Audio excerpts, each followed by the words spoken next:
요한복음 11장 32절에서 44절까지입니다.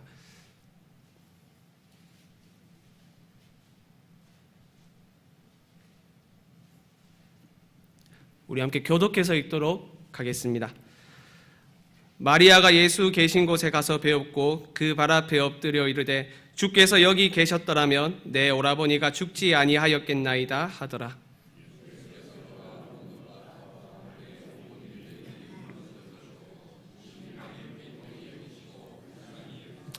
이르시되 그를 어디 두었느냐? 이르되 주여 와서 보옵소서 하니 이에 유대인들이 말하되 보라 그를 얼마나 사랑하셨는가 하며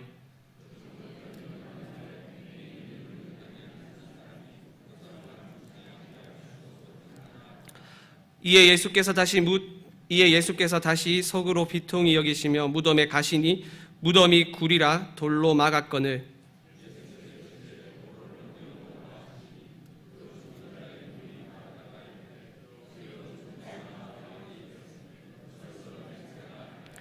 예수께서 이르시되 내 말이 내가 믿으면 하나님의 영광을 보리라 하지 아니하였느냐 하시니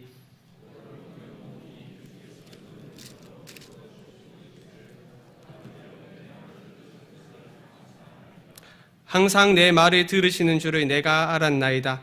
그러나 이 말씀하옵는 것은 둘러선 무리를 위함이니 곧 아버지께서 나를 보내신 것을 그들로 믿게 하려 함이니이다.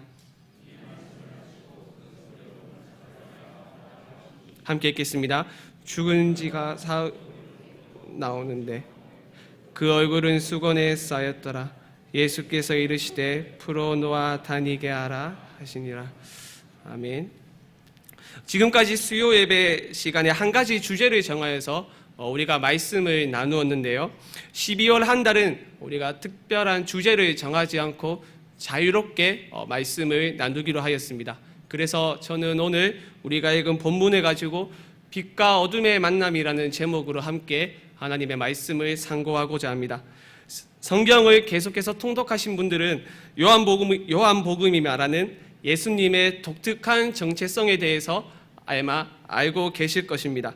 다른 복음서에서는 볼 수 없고 바울 서신이나 또 다른 복음서에서는 볼 수 없는 요한복음에서만 볼 수 있는 예수님의 독특한 정체성이 있습니다. 아마 여러분들의 머릿속에 많은 생각들이 나실 것인데요. 그래도 여러분들의 내리 속에 스쳐 지나가는 한 가지 단어가 있을 것입니다. 그것은 바로 빛입니다. 요한복음이 시작하는 1장에서부터 끝나는 마지막 21장까지 요한복음은 계속해서 예수님을 세상에 오신 빛으로 소개하고 있습니다. 또한 반대로요, 예수님을 빛에 빗대어 표현했다면 요한은 죄를 어둠에 빗대어 표현합니다. 그래서 죄 가운데 있는 것은 곧 어둠 가운데 있는 것이라고 그 사실이 요한복음의 전제입니다. 다르게 표현하자면 이 세상은 다 죄 아래에 있으니 이 세상 또한 어둠 가운데, 어둠 아래에 있는 것입니다. 그래서 예수님은 죄의 세력을 없애고자 어두운 세상 한복판에 빛으로 그리고 생명으로 오셨습니다. 이는 세례 요한의 고백에서 잘 나타났는데요. 우리 자막을 보고 요한복음 1장 29절의 말씀을 한 목소리로 읽겠습니다. 함께 읽겠습니다. 시작. 이튿날 요한이 예수께서 자기에게 나아오심을 보고 이르되 보라 세상 죄를 지고 가는 하나님의 어린 양이로다. 개역개정은 마치 무거운 짐을 짊어지고 가는 소의 모습으로 예수님을 묘사하였는데요. 하지만 원어의 의미는 죄를 짊어지고 가는 하나님의 어린 양이 아니라 죄를 제거하는 어린 양 또는 죄를 없애는 어린 양입니다. 전투적인 어린 양으로 세례 요한이 묘사를 한 것이죠. 그래서 요한복음을 보면 빛이신 예수님께서 어둠 가운데 있는 사람들을 만나 어둠 속에서 빛으로 초청하시는, 달리 말하면 죽음에서 생명으로 초청하시는 사건들이 많이 있습니다. 대표적인 만남의 사건이 니고데모와의 만남이고 사마리아 여인과의 만남이며 또 많은 다른 제자들과의 만남입니다. 하지만 그것에 있어서 가장 절정인 사건은 오늘 우리가 읽은 죽은 나사로와의 만남이 바로 절정입니다.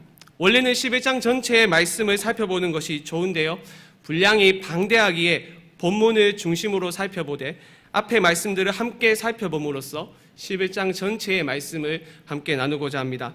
예수님께서는 나사로가 병들었다는 소식을 들었습니다. 그러나 주께서는 4절 말씀에서 말씀하듯이 이 병은 죽을 병이 아니라 하나님의 영광을 위함이요 하나님의 아들이 이로 말미암아 영광을 받게 하려 함이라고 말씀하시며 원래 계시던 곳에 이틀간 더 머무셨습니다.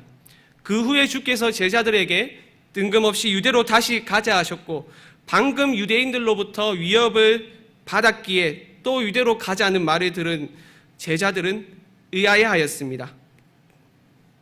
예수님이 유대로 다시 가자고 하신 이유는 바로 나사로가 죽었기 때문이죠. 11절 말씀을 보시죠. 이 말씀을 하신 후에 또 이르시되 우리 친구 나사로가 잠들었도다. 그러나 내가 깨우러 가노라. 독특한 것은 예수님께서 나사로의 죽음을 잠들었도다라고 표현하셨는데, 죽음을 잠들었다라고 표현하는 것은 지금 현재 우리 기독교 세계관에서는 너무나도 익숙한 표현이지만 당시 유대인들에게는 낯선 표현이었습니다. 그렇기에 제자들은 주님의 말씀을 제대로 이해하지 못하여 주여 잠들었으면 낫겠나이다라며 엉뚱한 답변을 하였고, 13절 말씀에서는 이를 정확히 해석해서 말해주고 있는 것이죠. 예수님과 제자들이 베다니에 도착한 날은 나사로가 죽은 후 무덤에 있은 지 나흘이라는 시간이 이미 지난 때였습니다. 여러분, 죽은 후 나흘이 흘렀다는 것이 중요합니다. 우리에게는 다소 생소할 수 있지만요, 당시 유대인들에게 죽은 후 나흘이라는 시간은 매우 중요한 시간입니다. 왜냐하면 죽은 후 나흘이 지났다는 것은 아주 작은 희망의 불씨마저 사라진 시간, 짙은 어둠이 드리워진 시간이기 때문입니다. 무슨 의미인가 하면 당시 유대 랍비들의 가르침을 보면 이런 내용이 있습니다. 당시 유대인들은 생각하길 사람이 죽으면 그 영혼은 그 몸으로 다시 들어가려고 시도하다가 시신의 훼손이 시작되면 그 자리를 떠나간다고 믿었습니다. 그러니까 육체의 죽음을 경험한 영혼이 3일 동안은 소생할 수도 있다는 희망으로 죽은 자의 시신 주변을 머물고 있는 것으로 그들은 믿었습니다.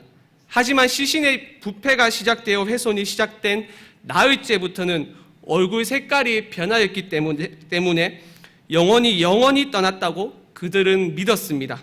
그때 그 사람이 실제로 죽은 것입니다.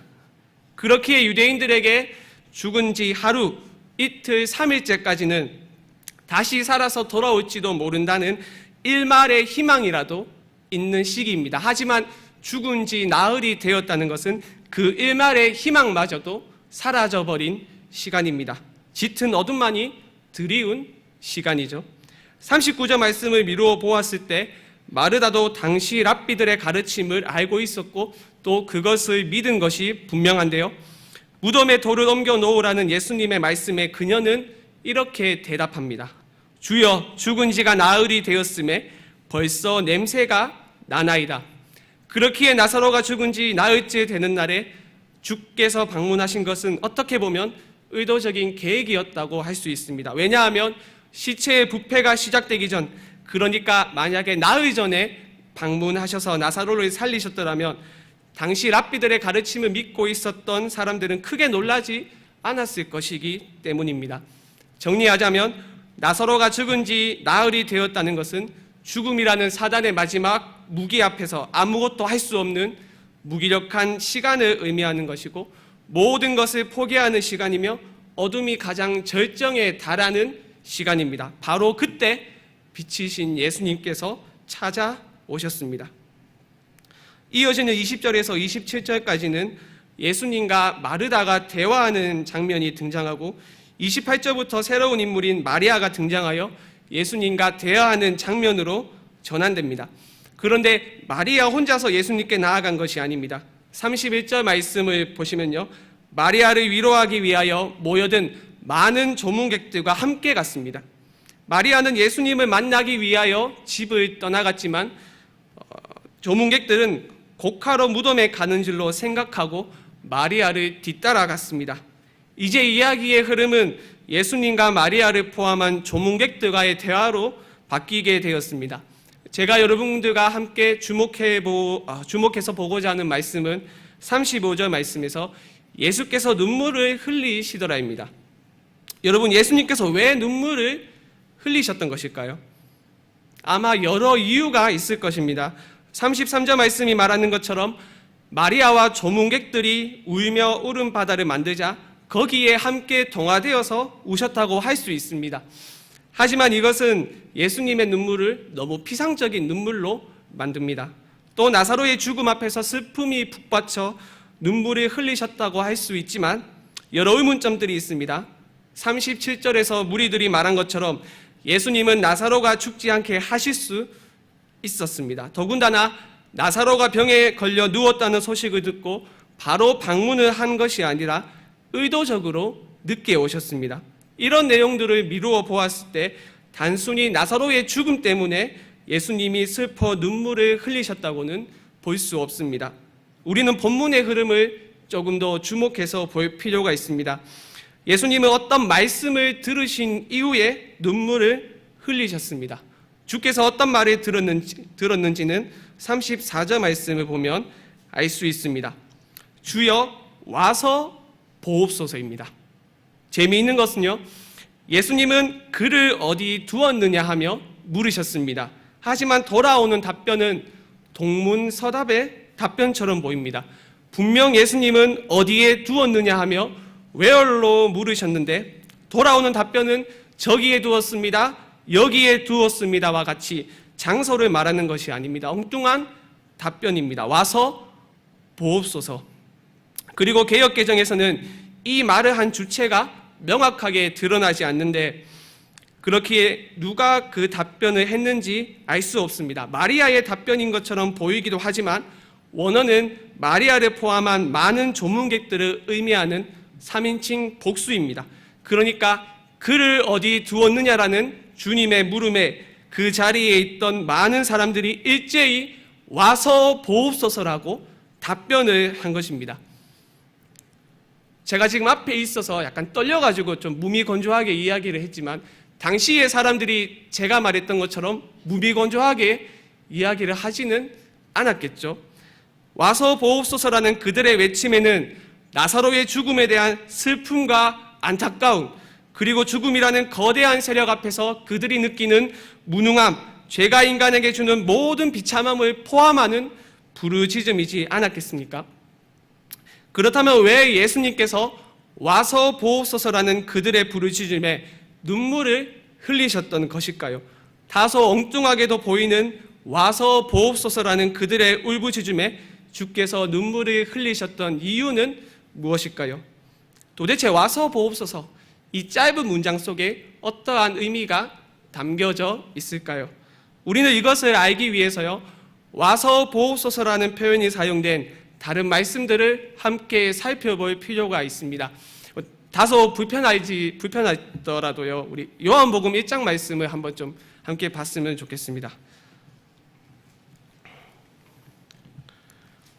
요한복음 1장 35절에서 51절까지입니다. 우리 11장 말씀은 손가락에 끼워가지고 표시를 하시고요. 요한복음 1장 35절에서 51절까지 말씀입니다.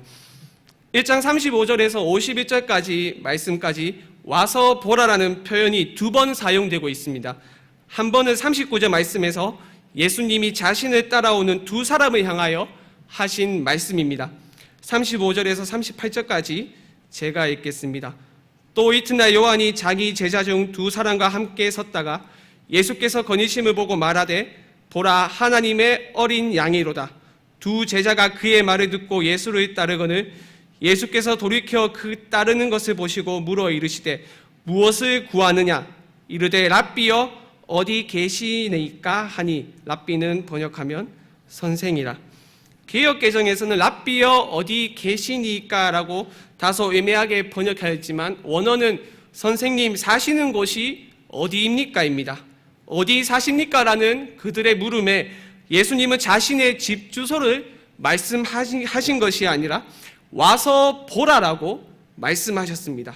그리고 그들은 그날로 예수님과 함께 예수의 집에서 머물렀습니다. 그들의 인생은 완전히 바뀌었습니다. 예수와 전혀 상관없는 관계에서 예수를 믿고 예수를 따르며 그분과 함께 먹고 마시며 자는 예수님의 제자가 되었습니다. 와서 보라의 또 다른 사용은 이후 등장하는 빌립과 나다나엘의 대화에서 볼 수 있습니다. 46절 말씀을 보시면 나사렛에서 무슨 선한 것이 날 수 있느냐 하며 빌립의 말을 의심하던 나다나엘에게 빌립은 와서 보라라며 말하였습니다. 처음에는 나사렛에서 무슨 선한 것이 날 수 있느냐라고 말하며 편견에 사로잡혔던 나다나엘이지만 와서 보라라는 빌립의 말에 응한 후 예수님으로부터 참 이스라엘이라는 칭찬을 듣고 하나님의 아들이시요 이스라엘의 임금이로소이다라는 신앙 고백을 하게 되었습니다. 나다나엘 역시 요한의 두 제자와 마찬가지로 빌립의 와서 보라라는 말을 듣고 예수와 상관없던 관계에서 예수와 상관 있는 예수님을 믿고 따르는 제자가 되었습니다. 정리하자면 예수님과 빌립이 말한 와서 보라의 의미는 예수와 전혀 상관없는 사람이 예수를 믿고 따르는 제자로의 초청입니다. 빛이신 예수님께 와서 빛을 체험해보고 생명이신 자신에게 와서 생명을 경험해보라는 초청입니다. 또한 어둠에서 빛 가운데로 죽음에서 생명으로 초청하는 음성이었습니다. 그런데 다시 11장으로 돌아와서요. 본문에서는 1장에서처럼 어둠에서 빛으로 죽음에서 생명으로 초대하는 와서 보옵소서가 아닙니다. 오히려 정반대로 어둠에 있는 사람들이, 슬픔에 젖어 있는 사람들이, 사망의 그림자가 드리운 사람들이, 사망 후 나흘이 지나 아무런 희망이 없는 사람들이 빛이신 예수님을 초청하고 있습니다. 앞서 예수님이 사람들을 빛으로 초청하실 때 말씀하신 와서 보라가 단순한 문자 그대로 시각적으로 무엇을 보는 것만은 의미하지 않습니다. 그것은 빛이 무엇인지 모르고 어둠에서만 머무던 사람들을 초청하는 말씀이었습니다. 예수님과 함께 빛에 거하며 하나가 되자는 아름다운 초청이었습니다. 이러한 사실을 감안했을 때 예수님이 많은 사람들로부터 들은 와서 보옵소서 이 절망의 부르짖음도 마찬가지입니다. 어떻게 보면요, 주님 맨날 우리 보고만 빛으로 오라 하지 마시고 주님도 우리가 있는 이곳, 우리가 처한 현실에 오셔서 두 눈으로 보고 몸으로 직접 경험해 보시옵소서. 맨날 죽음의 자리에서 생명의 자리로 오라고만 하지 말고 생명이신 당신이 직접 죽음의 자리에 와서 몸소 경험해 보시옵소서. 주님, 생명 가운데만 계시지 마시고 우리들이 처한 이 죽음의 현실을 직접 경험해 보시옵소서. 와서 우리가 살고 있는 이 고통의 삶, 아니 죽음을 향하여 달려가고 있는 우리들의 삶을 경험해 보시옵소서. 우리의 고통, 우리의 눈물, 우리의 아픔, 우리의 현실에 그저 공감만 하지 마시고 우리의 현실이 당신의 현실이 되게 하옵소서. 우리의 고통이 당신의 고통, 우리의 눈물이 당신의 눈물, 우리의 아픔이 당신의 눈물이 되며 우리의 현실이 당신이 현실에 되게 하여 주시옵소서. 이러한 고백이지 않겠습니까? 빛을 어둠으로 초청하는 그야말로 절망의 부르짖음인 것입니다. 이러한 절망의 부르짖음을 예수님께서는 온몸으로 받아들이셨습니다. 그렇기에 두 눈에 눈물이 맺혔던 것입니다. 주님의 눈물은 우리가 생각하는 것처럼 결코 단순하지 않습니다. 피상적이지 않습니다. 단순한 연민에서 비롯된 눈물이 아닙니다. 단순한 슬픔에서 비롯된 눈물이 아닙니다. 그것은 결단의 눈물입니다. 원래 예수님의 눈물은 당시 무리들의 눈물이었는데 이제 주님 자신의 눈물이 되었습니다. 사람을 눈물 흘리게 하는 현실을 주께서는 당신의 현실로 삼으신 것입니다. 주님의 눈물은 어둠에 있는 자를 빛으로 오라고만 하지 않으시고 친히 어둠 속에 들어가기로 결단한 눈물입니다. 사람을 구원하기 위해 저쪽 높은 곳에서 그저 밧줄을 던지는 것이 아니라 직접 내려와서 죄인을 업으시겠다는 결단의 눈물입니다. 사랑하는 여러분, 구원은 와서 보라라며 어둠에서 빛으로 죄인을 초청하시는 주님의 부르심에 신실하게 반응할 때 우리의 삶에서 이루어집니다. 하지만 모든 사람이 빛으로 나아오라는 예수님의 초청에 아멘하며 빛 가운데로 나아갈 수 있는 것은 아닙니다. 사랑하는 사람을 잃은 그것도 죽은 지 나흘이 지난 절망의 시간에 빠져 아무런 소망이 없는 사람이 무엇을 할 수 있겠습니까? 빛으로 나아오라는 예수님의 초청에 응답할 수 있을까요? 어둠에서 빛으로 정말 가고 싶지만 지금 내가 처해 있는 현실이 너무 괴롭고 어떻게 해야 할지 모르겠고 돌파구는 전혀 보이지 않고 나를 둘러싼 이 현실은 나를 더욱더 절망의 늪으로 어둠 속으로 빠지게 만드는 현실 속에서 무엇을 할 수 있겠습니까? 우리의 현실 속으로, 우리의 어둠 속으로 빛 대신 주님을 초청하는 것밖에 없습니다. 빛이신 당신이 직접 어둠 가운데로 찾아오셔서 우리를 이 절망 속에서 살려달라는 외침, 주여 와서 보옵소서라는 부르짖음밖에 할 것이 없습니다. 사랑하는 여러분, 무리들의 와서 보옵소서, 이 절망의 부르짖음이 우리의 기도가 되어야 하지 않겠습니까? 우리는 주님을 무덤으로 어둠으로 초청하는 기도를 드려야만 합니다. 우리의 인생은 장애물과 오르막이 없는 평탄한 길보다 많은 장애물과 가파른 오르막이 더 많은 것이 우리의 인생길입니다. 때로는 장애물을 넘어 경주를 이어가고 오르막길을 힘겹게 오르기도 합니다. 그때는 와서 보라라는 빛 대신 주님의 초청에 신실하게 반응하면 됩니다. 하지만 많은 경우에는 장애물이 너무 높아서 넘어갈 수 없고 때로는 체력이 고갈되어 일어설 힘조차 없고 많은 실패 때문에 다시 도전할 용기조차 없는 경우가 우리에게 허다하지 않습니까? 우리를 두른 어둠이 너무 짙어서 앞이 보이지 않아 그냥 주저앉아 있을 수밖에 없을 때 우리는 어떻게 해야 하겠습니까? 주님, 어둠 속에 있는 나에게 직접 오셔서 나를 업어주시옵소서, 와서 보옵소서. 우린 그저 그렇게 부르짖을 수밖에 없습니다. 와서 우리 가정의 아픔, 이 땅의 청소년들과 청년들의 씨름, 민족의 고통, 자연 만물의 아픔, 전쟁 중에 있는 인류의 아픔, 한국 교회의 아픔을 와서 보시옵소서. 그리고 이 어둠에서 나으라고 강권적인 목소리로 우리의 이름만이라도 불러 주시옵소서. 그렇게 부르짖어야만 합니다. 그러면 우리의 고통과 슬픔을 다 아시는 주님께서 우리와 함께 눈물을 흘리시며, 아니 우리보다 더한 눈물을 흘리시고 우리보다 더 아파하시며 우리가 처한 고통의 현실 속으로 들어오셔서 우리의 이름을 불러주시며 깊은 절망 속에서 우리를 건져주십니다. 이어지는 말씀을 보십시오. 무리의 부르짖음을 들으신 주님께서는 마을로 들어오셔서 무덤으로 향했습니다. 이전까지는 마을 밖에서 대화를 하셨습니다. 30절 상반절 말씀을 보십시오.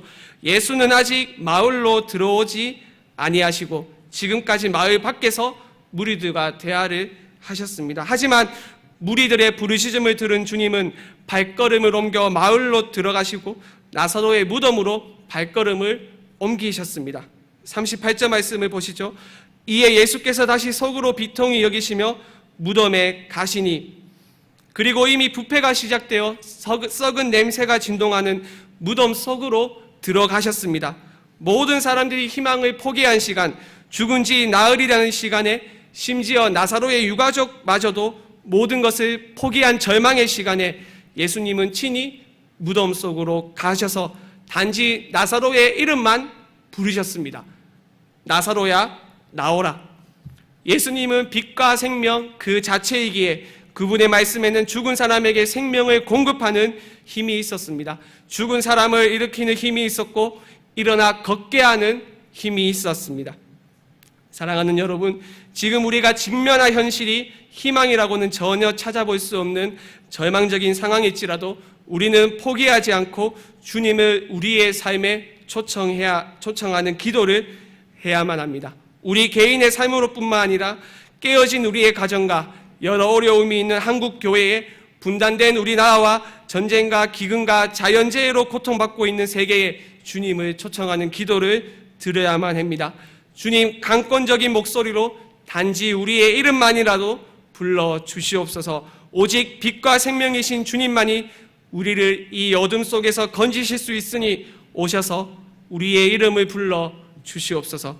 주께서 우리에게 오셔서 우리의 이름만이라도 불러 주신다면 우리는 다시 일어설 수 있습니다. 깨어진 우리 가정도 일어설 수 있습니다. 온갖 아픔으로 쓰러진 한국 교회도 일어설 수 있고, 온갖 분열과 다툼으로 상처투성이가 된 우리나라도 일어설 수 있습니다. 여러분, 절망 속에서도 포기하지 말고 계속해서 우리의 현실 속으로 빛 대신 주님을 초청하십시오. 비록 우리는 밤이 심히 어둡고 눈물은 심히 쓴 곳에서 살고 있지만 멀지 않은 데서 빛과 생명 그리고 기쁨이 우리를 기다리고 있습니다. 하루 중 가장 어두운 시간이 해가 뜨기 바로 직전 그 새벽이지 않습니까? 칠흑 같은 어둠의 시간이 지나면 밝은 태양이 뜨는 것처럼 주님께서 우리의 부르짖음을 들으시고 우리의 이름만이라도 불러주신다면 짙은 어둠 이후에 밝게 빛나는 찬란한 태양을 우리는 보게 될 것입니다. 함께 기도하겠습니다.